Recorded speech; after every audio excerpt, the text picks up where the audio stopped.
Bonjour à tous, nous voilà aujourd'hui sur cette vidéo qui prend des airs de masterclass et qui va concerner le passage à l'action en ce début de printemps. Nous sommes bientôt le 1er avril, cette nuit nous avons changé d'heure, le soleil pointe le bout de son nez, on connaît le printemps, ce moment magique, le moment idéal pour commencer à planter des graines, le moment où les fleurs se mettent à pousser. Et chez nous, pauvres humains, ça se traduit par généralement un regain d'énergie. Donc une envie justement, nous aussi, de planter les graines pour nous faire avancer vers nos projets. Et voilà, c'est un nouvel élan de vie qui arrive après la période d'hibernation qui représente l'hiver. C'est donc le début du printemps, un moment parfait pour passer à l'action, qui est du coup le sujet de cette vidéo.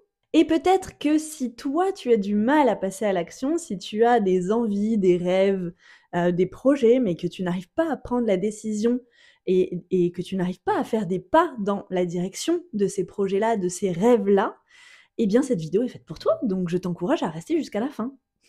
Donc cette vidéo va se détacher en plusieurs étapes. La première, ça va être un petit peu tout simplement nommer les différents comportements qui nous empêchent de passer à l'action.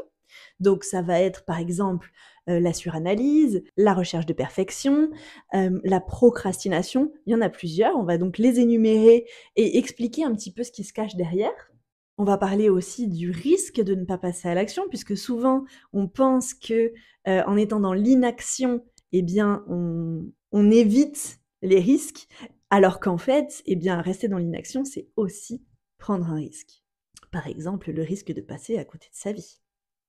Ensuite, dans un deuxième temps, on s'inspirera des méthodes de projet dites agiles, qui sont des méthodes de projet du digital, qui est une de mes expertises, pour pouvoir trouver une méthode pour mettre pas à pas les choses en place et pouvoir avancer vers nos objectifs, vers notre projet, en tout cas, passer à l'action.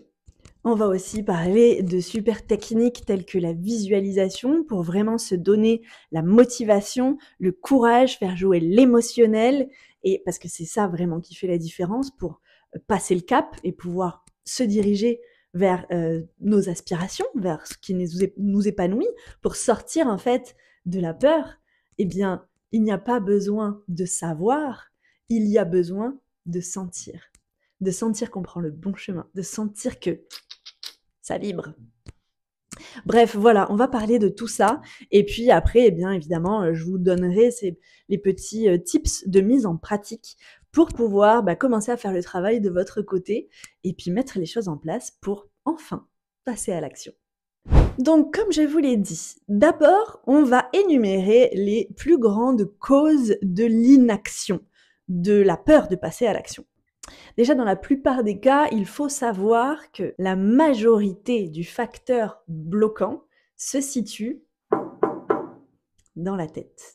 Il vient plutôt de notre rapport à nous-mêmes, notre rapport à la peur, notre rapport aux besoins de sécurité, à la peur d'échouer, à la peur du regard des autres, enfin plein de choses qui font que notre discours interne va être plutôt tourné vers la peur, l'angoisse, la préoccupation. Et donc, forcément, il n'y a pas besoin de sortir de Saint-Cyr, je ne sais pas si c'est ça l'expression, pour savoir que quand on a le regard tourné vers la porte fermée, on n'a pas le regard tourné vers la clé. Donc, forcément, regarder dans cette direction-là, ça va amener plutôt à des pensées qui vont être dans qu'est-ce qui pourrait ne pas bien se passer plutôt que qu'est-ce qui pourrait bien se passer. Quelle décision prendre pour que ça se passe bien. Donc déjà, on est dans des choses qui bloquent. Donc, parmi les mécanismes, les comportements les plus courants, on retrouve l'autosabotage. Alors, l'autosabotage, c'est notre capacité inconsciente à nous mettre des bâtons dans les roues. Alors, ça peut paraître un petit peu fou, mais c'est réel, puisque généralement, derrière, il y a de la peur du changement, la peur de ne pas réussir, parfois la peur de réussir même. Eh ben, on va avoir tendance à s'auto-saboter. Je vais vous donner un exemple. Vous voulez absolument faire quelque chose. Je ne sais pas quoi. Mais alors, consciemment, vous avez très envie de le faire. Sauf que comme inconsciemment, et quand c'est inconscient, en fait, le mot porte bien son nom, hein, c'est inconscient. Comme inconsciemment, on a peur, Du coup, si jamais il y a une solution qui pointe son nez et qui nous permettra de faire ce qu'on a envie de faire consciemment, eh ben on va trouver tout un tas d'excuses. Oui, mais c'est pas exactement comme ça que je voudrais. Oui, mais c'est trop loin. Oui, mais c'est trop tôt. Oui, mais tac, tac, tac, tac, tac, tac. C'est de l'auto-sabotage. On s'auto-sabote, c'est-à-dire que on a une envie consciente, on a une solution qui vient à nous, mais en fait, on va se trouver plein d'excuses. Ça, c'est de l'auto-sabotage. Parce que derrière se cache la peur de prendre la décision et la peur d'y aller. D'accord? Ensuite, on retrouve la procrastination. Ça, c'est un peu pareil, c'est un système d'auto-sabotage. La procrastination, c'est ce qu'on repousse toujours au lendemain. Même si on a très envie, ça nous permet de rester dans cette situation où, en fait, le projet est toujours là en tant que tel. Oui, oui, j'avance dessus, demain. Ouais, sauf que demain, en fait, ça ne vient jamais. Donc ça nous permet de rester dans cette position de oui, on a toujours ce projet en tête, oui, on a toujours cet objectif, mais en même temps, on n'est pas non plus dans la prise de risque et dans je me donne vraiment les moyens d'y aller. Donc on se préserve de affronter la peur, d'y aller, de commencer, etc. Ensuite, il y a la fameuse suranalyse, la peine du siècle. La suranalyse, c'est le fameux je réfléchis trop qui nous empêche d'avancer. On veut tellement faire le bon choix, on veut tellement éviter l'erreur qu'on reste absolument figé. On réfléchit. Ça ne fait que ça. Alors déjà, il faut savoir une chose, c'est que l'échec en tant que tel n'existe pas. C'est-à-dire qu'il y a plein de petits échecs, et qu'à la fin du petit échec, à la fin de tous ces petits échecs, il y a ce qu'on appelle l'apprentissage, et donc qui est une réussite en tant que telle. Donc l'idée, c'est de sortir de « oui, mais si je fais ci, mais si je fais ça, mais si ceci, mais si cela ». Parce que, qu'on se le dise, généralement, les « si je fais ceci, si je fais cela », c'est plutôt tourné vers les scénarios catastrophes. En fait, ça c'est pareil, sauf si vous êtes devin, alors là, je ne sais pas, mais sinon, on ne peut pas savoir comment vont se passer les choses. Donc en fait, la seule chose que ça crée de vouloir absolument savoir comment ça va se passer, c'est de rester dans l'inaction. Et c'est exactement ce qui se passe. Mais moi, je vais vous dire une chose en revanche, c'est que de tous les gens, mais tous, il n'y a pas exception, hein, de tous les gens que je connais qui ont pris la décision de suivre ce qui vient du cœur, leurs aspirations, le petit truc qui fait toc-toc à l'intérieur, tous les gens qui ont pris la décision de suivre ce chemin-là, personne ne savait comment ça allait se passer, mais aussi personne ne s'est trompé. Personne n'a regretté. Voilà. Et enfin, le fameux perfectionnisme.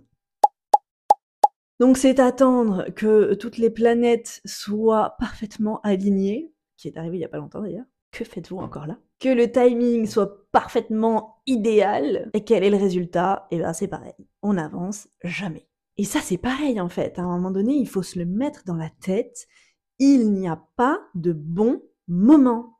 Jamais. Le bon moment, c'est juste le moment où vous choisissez de passer à l'action. Et après, on s'adapte en fonction de ce qui se passe. Mais en fait, attendre le moment idéal, ça n'empêchera pas les remises en question, ça ne fera pas en sorte que tout soit 100% parfait. On ne peut pas prévoir quels sont les challenges qui arrivent, à quel moment ils arrivent, etc. Donc en fait, c'est juste se lancer, se faire confiance, faire les choses correctement et itérer. En gestion de projet, on reviendra dessus un petit peu plus tard, on parle de MVP.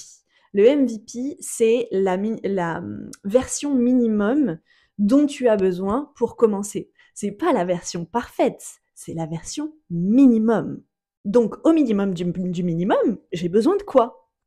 Par exemple, si on reste dans l'univers du digital, je veux créer une messagerie en ligne comme WhatsApp, par exemple. C'est mon projet. C'est un projet d'application. Donc le minimum du minimum pour lancer et pour que les gens commencent à utiliser, c'est d'envoyer et de recevoir des messages. On est d'accord? Pas forcément besoin de pouvoir envoyer des photos, de pouvoir envoyer des emojis, pas forcément besoin d'avoir des notifications. C'est pas parfait de chez parfait, mais je peux lancer.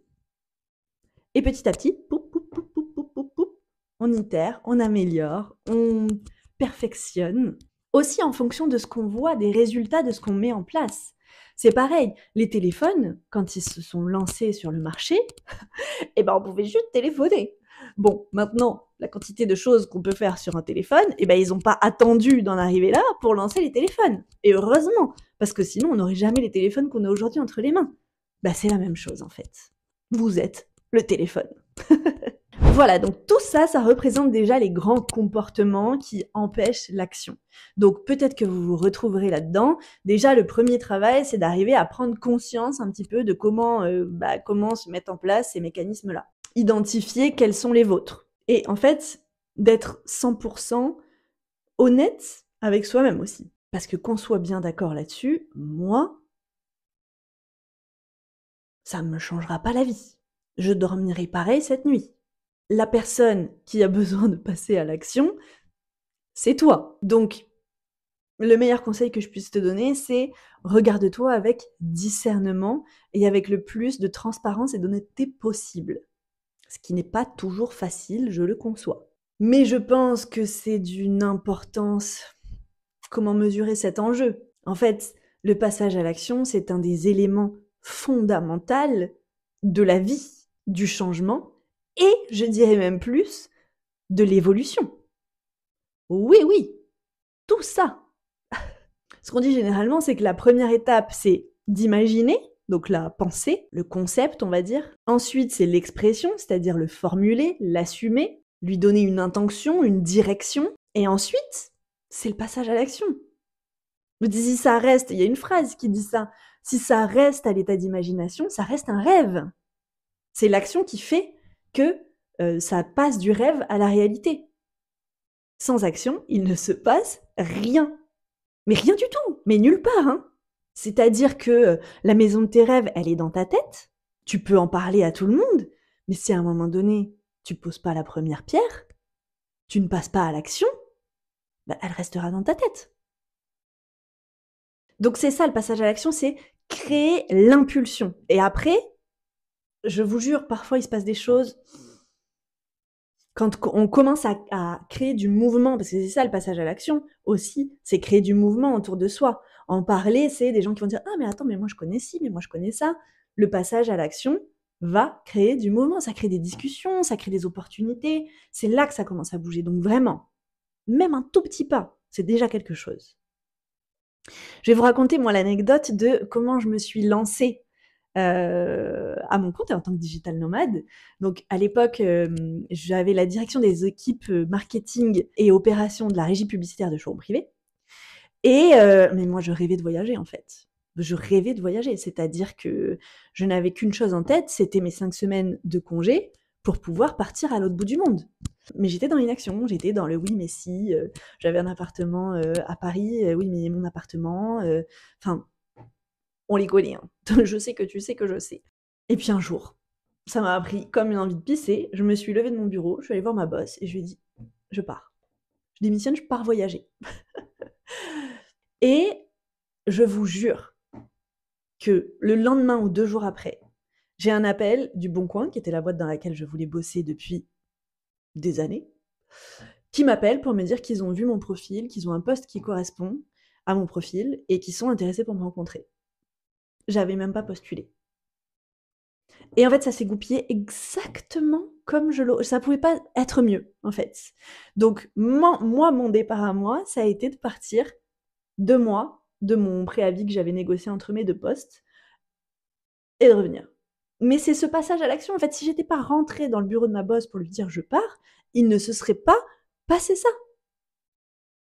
Donc, créez l'impulsion, faites le premier mouvement, le premier move, c'est le plus important. C'est ça qui crée que les choses bougent autour de nous. C'est ça qui crée les opportunités. Si on est là, arrivé de quelque chose et qu'on reste assis sur sa chaise, il ne se passe rien. Donc voilà tout l'enjeu du passage à l'action et voilà le risque que vous prenez en restant dans l'inaction.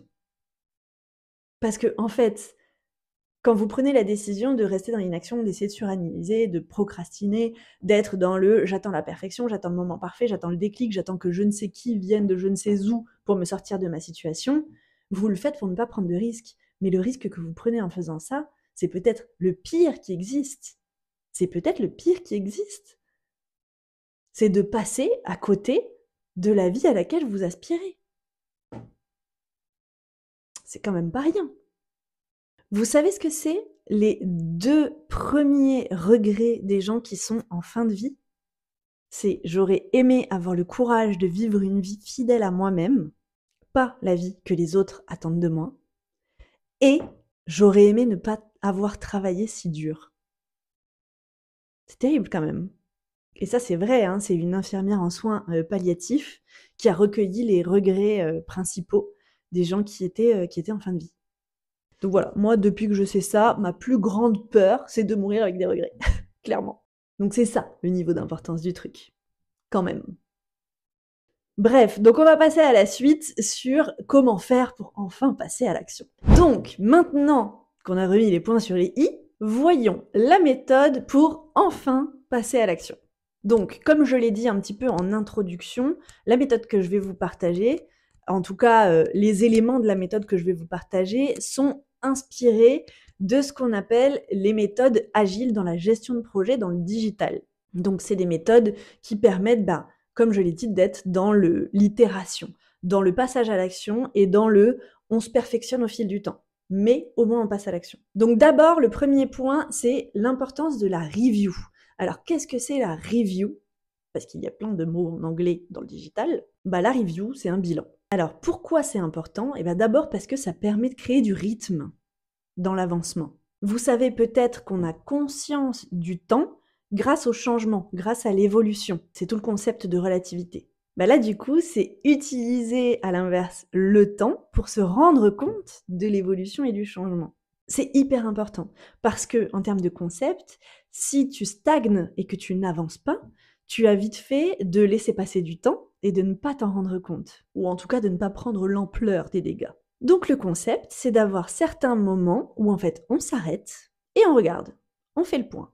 Ok, donc la date du printemps, évidemment, c'est un moment particulièrement propice. Donc ça peut être un point sur ta vie, sur les 10 dernières années, sur le premier trimestre de 2025 qui vient de se terminer. Et voilà, se dire, qu'est-ce qui s'est passé jusqu'à maintenant? Qu'est-ce qui a été positif? Qu'est-ce qui a été moins positif? Qu'est-ce qui aurait pu être mieux fait? Est-ce qu'il y avait un objectif en tant que tel?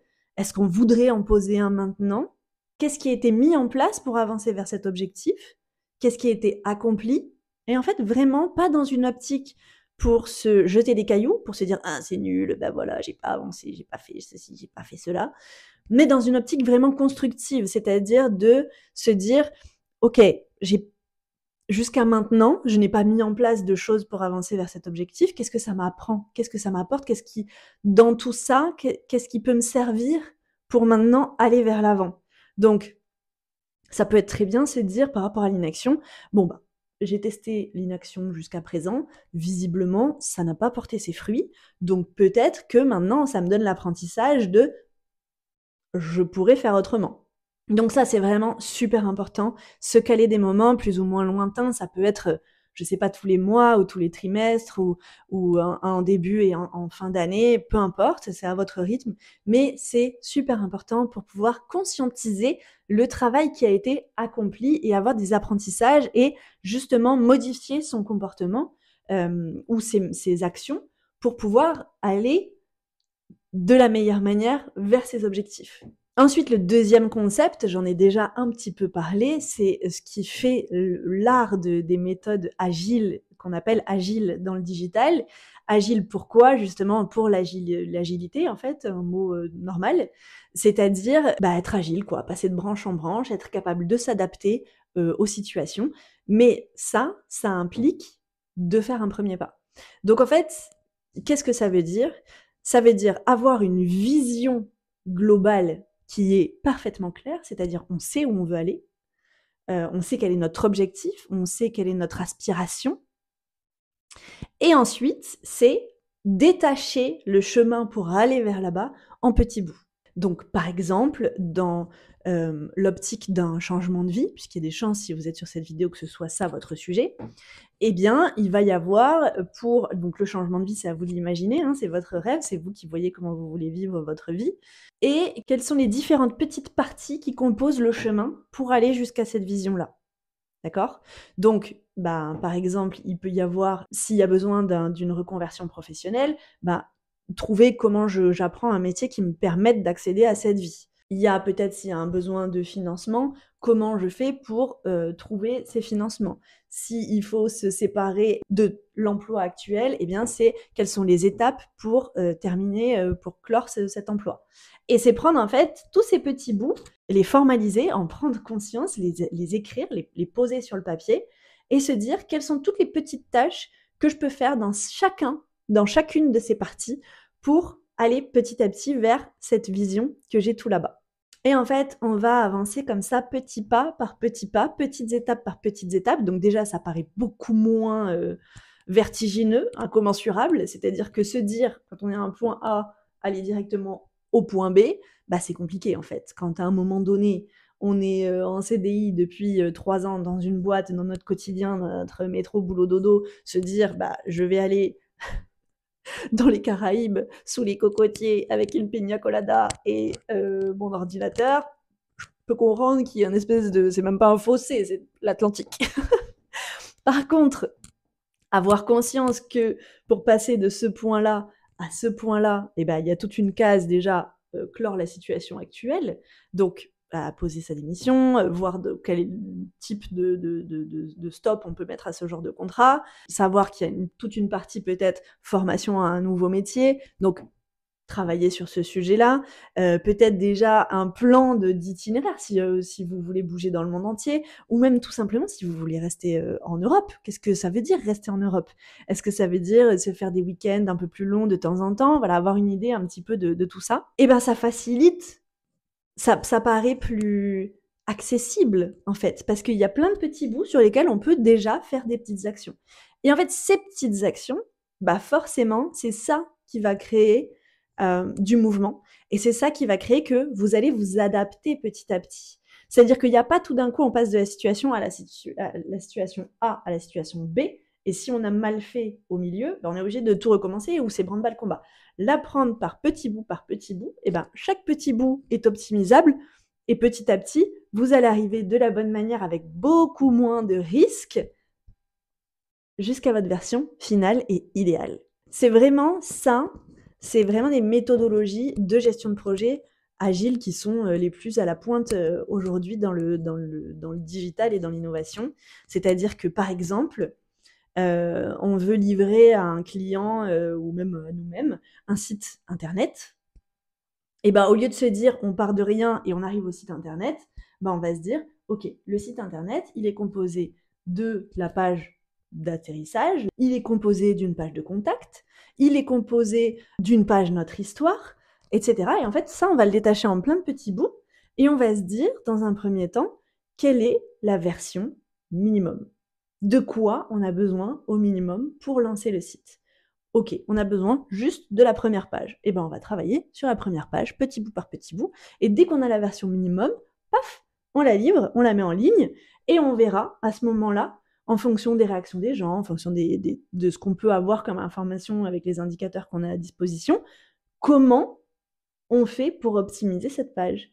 Comment on fait pour faire qu'elle soit meilleure, qu'elle soit plus engageante, qu'elle réponde mieux aux objectifs? Ben, c'est exactement la même chose.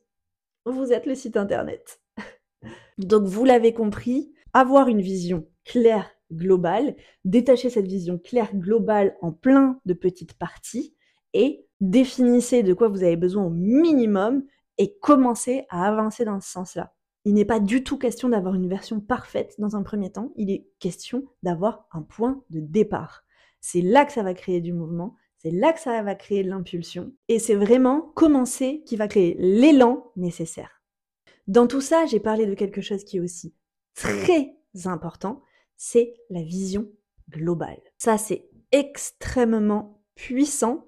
Il faut prendre conscience qu'aujourd'hui, ce qui bloque, c'est ton imagination, qui te dit ça va mal se passer. Oui, mais si ceci, oui, mais si cela. Cette imagination, ces projections, elles ont le pouvoir de te laisser scotcher à ta place. D'accord? Donc, utilise la puissance de cet outil qui est l'imagination, la visualisation, la projection, qui sont des outils qui sont utilisés, par exemple, aujourd'hui à haut niveau dans des performances sportives par des athlètes, par exemple. Je pense à Teddy Riner, qui utilise beaucoup ça, mais tellement d'autres, Cristiano Ronaldo et j'en passe. En fait, la visualisation, l'imagination et la projection, au lieu de l'utiliser pour te clouer au sol, tu vas l'utiliser pour faire naître la petite étincelle dans ton ventre, pour faire naître l'envie, pour faire naître quelque chose, une émotion qui va te donner du courage. Parce qu'aujourd'hui, les émotions que tu crées, c'est des émotions, comme on le disait au début, qui sont basées sur la peur. Et donc forcément, les réactions face à la peur, c'est soit de partir en courant, soit de rester figé. D'accord? Et c'est exactement ce que tu es en train de faire. Donc, utilise tes émotions, utilise ce pouvoir d'imagination et de projection vers là où tu vas aller. Donne-toi cette énergie-là qui fait vibrer, là, cette excitation de se dire « Ouh, c'est une nouvelle aventure, c'est pour moi, je veux y aller ». Il faut que tu arrives à faire naître cette impulsion qui va partir à l'intérieur. T'as pas besoin de temps, t'as pas besoin de perfection, t'as besoin d'avoir envie, et suffisamment envie pour te faire passer le cap. Donc ça, c'est vraiment un travail qu'il faut que tu fasses, c'est clarifier ta vision et t'imaginer. Utilise l'imagination. Tu fermes les yeux et tu t'imagines dans la vie à laquelle tu aspires, la vie dans laquelle tu es heureux, heureuse. C'est ce que tu veux en fait, c'est toi qui décides ça. Ça peut être en Thaïlande, ça peut être en Amérique latine, ça peut être chez toi en Europe, ça peut être n'importe où, ça peut être avec tes proches, ça peut être au soleil, à la neige, ça c'est toi qui vois en fait, c'est ton délire, c'est ta situation, c'est ta vie, c'est toi qui choisis.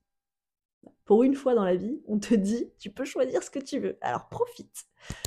Imagine que ça se passe bien et prends en compte cette émotion-là, parce qu'elle est réelle en fait, elle est possible.